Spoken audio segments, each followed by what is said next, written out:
प्रथम शैलपुत्री दूज ब्रह्मचारिणी तीज चंद्र घंटा कहावे मैया रानी। तीज चंद्र घंटा कहावे मैया रानी।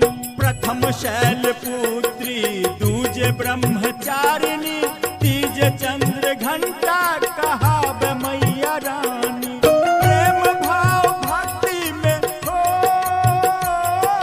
प्रेम भाव भक्ति में भाका मगन माँ के होई छन पूजन। करू 9 दिन में 9 स्वरूप के दर्शन। करू 9 दिन में 9 स्वरूप के दर्शन। करू 9 दिन में 9 स्वरूप के दर्शन।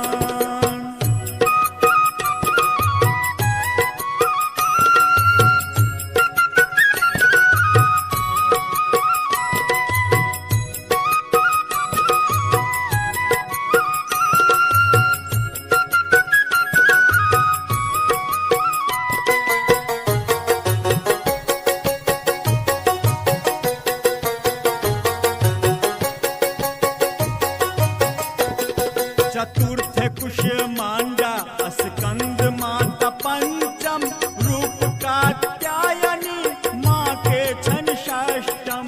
रूप कात्यायनी माँ के छन षष्टम। चतुर्थ कुष्मांडा स्कंद माता पंचम रूप कात्यायनी माँ के छन षष्टम। श्रद्धा सुमान ला हो, श्रद्धा सुमान ला कायर पान माँ के होई छन पूजन। करू 9 दिन में 9 स्वरूप के दर्शन। करू 9 दिन में 9 स्वरूप के दर्शन। करू 9 दिन में 9 स्वरूप के दर्शन।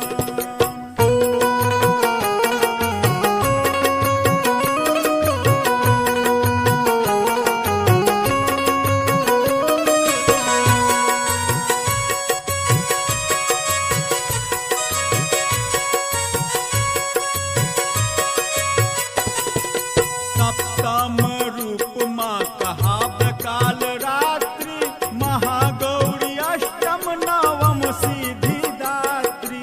महागौरी अष्टम नवम सिद्धिदात्री।